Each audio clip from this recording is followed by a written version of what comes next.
Mohammed. You tell us a little bit about PAPUREN and what we should be looking out for? Well, PAPUREN is one of the strongest katas for the Shitori style. You can see speed in the beginning. You can see like the athletes perform in a very speed way in the beginning. They use their advantage to show speed and power at the same time. So this is the advantage of this kata for me. I guess like female, they use it more than the male. It looks maybe better on them. So yeah, as I said, it's a very strong kata for the medal bouts. And you mentioned earlier, didn't you, about the technical performance and the athletic performance. Can you just explain a little more about that, please? Yeah, the referees, they have like 70% on the technical performance, 30% on the athletic performance, where you have to focus more on your technique and all about the kata. So your athletic performance should also be a very high level, but you know, when you have the doing a good job in your technical performance, which will give you more advantage. So even though you are at the end of the match, you are tied with your opponent, so the referees will go back to see the technical performance. So you always have to focus on that. Because kata is effectively a technical discipline. Exactly. And kata can be found in a number of martial arts, judo, aikido, and but also outside of karate, or outside of the martial arts. Kata can also be found in theatre in Japan and in ceremonies such as the chao ceremony, the chado, the tea ceremony. So it's a very important part of the story of how karate's been passed down through the years, isn't it? Yeah, exactly. I agree with you. Kata is art, you know, so it's not just a performance you go inside to do. It's like it makes you feel good. It makes you feel strong at the same time. So kata is something really special. It's the basics, the basic of karate. Like even the Commite athletes, they all need to do kata to have a very good technique while they are doing the Commite.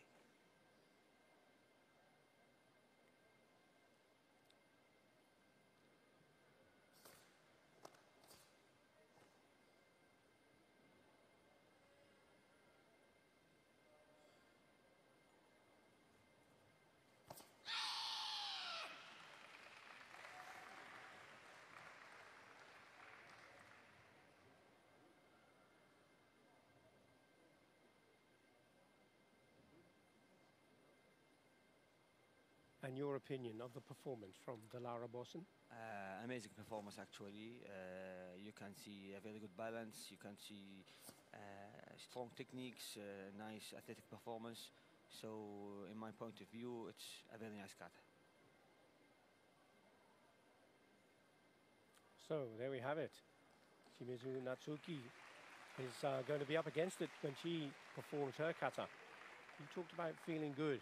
You must have felt incredibly well when you were on the tatami in the Budokan, the Olympic Games in Tokyo 2022. 2020. Yeah, actually, that was the best stage of my life, to be at the Olympic Games. You know, it's a dream came true. I was working hard for like 5 years, trying my best to qualify to this big event, and finally I was lucky and I was so happy to be there. So that's the best feeling ever, to be there on the tatami in front of the million of people who were watching you.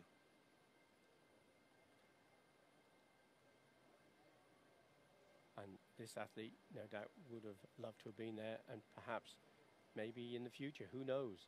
25 years old, plenty of time, because karate's kata discipline, athletes can go on for quite some time, can't they, Mohammed? Yeah, of course. So let's say in kata, whenever you are older, you have more experience, you can understand the kata more. So like when you are 25 years old, it's just you are so young, you know, you have more all the time for you coming. If you see the athletes in the Olympic Games, for example, Sandra Sanchez, she was I guess 39 or 40 years old when she got the gold medal. So this is a big lesson for all of us, that and she went on it's to not win all about age. Exactly, and she went on to win the World Championships for a second time. Exactly. Phenomenal. She's the only athlete in karate who have won all the gold medals. unfortunately for us, but perhaps time for a rest for Sandra. She's decided to retire from competition. And who's going to take up the mantle now? Well, actually, this is for sure very sad news. Sandra, she's a very good friend of me and my twin Salman. She's amazing athlete inside the tatami, outside the tatami. She's so kind. She's a real legend, you know, in everything she do. So there are so many good athletes now. It's so difficult to think who gonna be next, but I think maybe one of the Japanese will be the next one. But as I said, there are so many good athletes coming.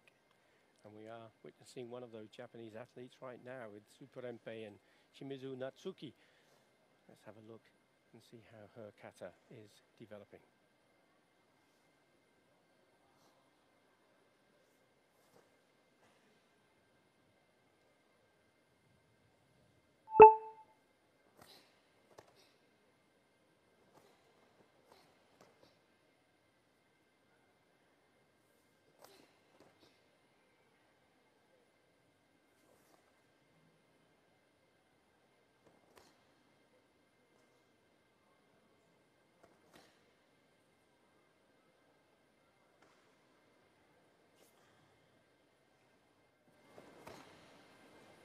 Tremendous line with those heels and the feet position in the stances, and this is shikodachi, a straddle stance.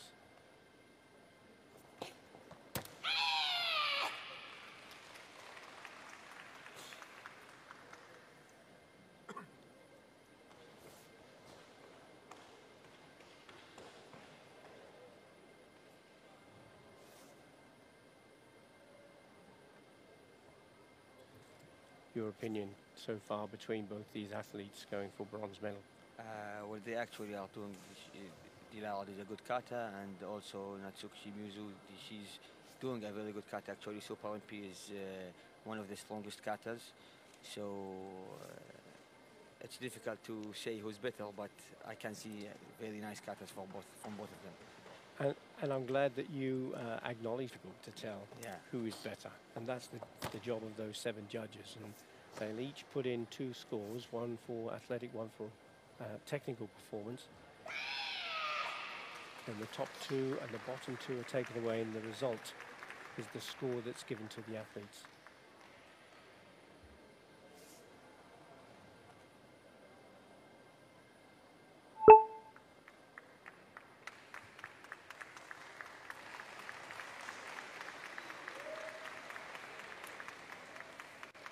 And it is going to be difficult because both of these performed incredible katas, and it was excellent stances. Yeah, exactly. So, like in my opinion, maybe you can see the athletic performance from the Turkish athlete, and you can see maybe more of the technical performance of the Japanese. But in the end, it's a difficult decision. So, let's see. Will it be red or will it be blue? What would you go for if you were a judge? Mohammed, putting you on the spot. We have the technical performance and athletic performance. We see here ahead is Shimizu Natsuki. You're correct about the technical performance. What about the athletic performance? She was ahead on that as well. 18.34 against 17.92. And you may well be right again, because it is Shimizu Natsuki who takes the bronze medal.